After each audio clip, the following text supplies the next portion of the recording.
Dallas found an album that the Rolling Stones did not want you to buy. This is an authorized album, and they actually came with a warning. He has do not buy this album. Beware. This is an album called Stone Age. This was put out by Decca Records. It contained songs that were not available on any UK album and 3 songs that were not available in the UK at all, which were Blue Turns to Grey, If You Need Me, and One More Try.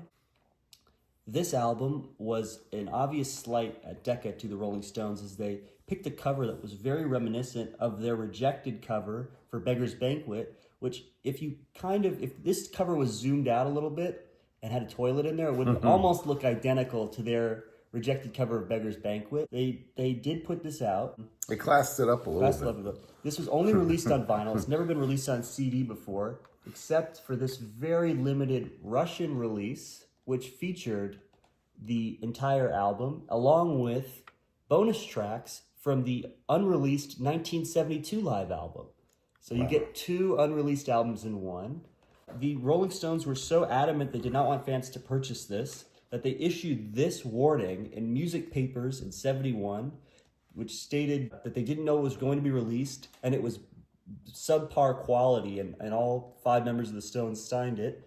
Unfortunately, this album did reach number 4 on the UK charts, even though, despite the Rolling Stones' effort to kind of subdue it, but it is a very interesting compilation.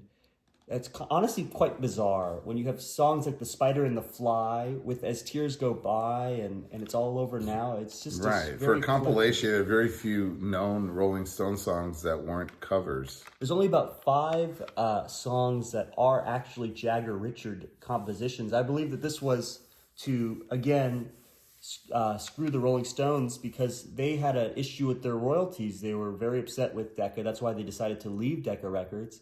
So for them to put only 5 compositions that were actually written by Jagger Richards seems like they were, again, trying to make sure that they did not receive as much royalty as they could from any of their releases. And they put this out a few days before the Rolling Stones were to release their first album on their record label, Rolling Stones Records, Sticky Fingers. So in an attempt to prevent people from buying this record and purchasing Sticky Fingers, the Rolling Stones published this ad in a variety of music papers, which stated, "Beware." But I would highly recommend, you can pick this up on vinyl. It's much more common on vinyl, and if you happen to find it on Russian CD press, it's only limited to about 500. I'd highly recommend you purchase this one. Yeah, I mean, it's worth it just for the unreleased live album, and it's probably all soundboard recorded and studio recorded, so the recordings are good. It's just kind of obscure songs, but I love when Blue Turns to Gray. That is a great, beautiful song. And it should have been more known. I don't know how that escaped. It only made it onto this Beware. We were told not to buy it, but we bought it anyway. I guess it's so taboo.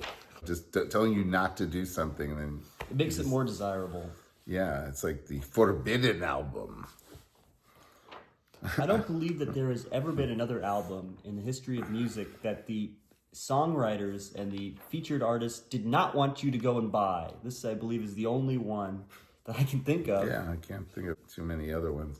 I know, like Bruce Springsteen, he didn't like these guys who bootlegged their albums, and he would sue them and everything because there was like an early album that he didn't think was up to par. But this is an official release this from is a Decca Records. release, yes. That's really a first. Anyway, the Rolling Stones are so popular, no matter how subpar they think the quality is, I think the audience begs to differ. Yeah. Regardless of what the warning is, keep on rocking and keep on listening to this Rolling Stones album if you can find it out there. Bye-bye. Bye now. Yeah, so in 1971, Decca put out this compilation of songs that were previously unavailable on an album. Below the standard... God, this is really hard to read. I don't know. Why is everything mirror image? To put it backwards with a light through it or something. It says, beware. So, just say it was a beware thing. Do not buy it. It's not. Are we still filming? Yeah. I think we are.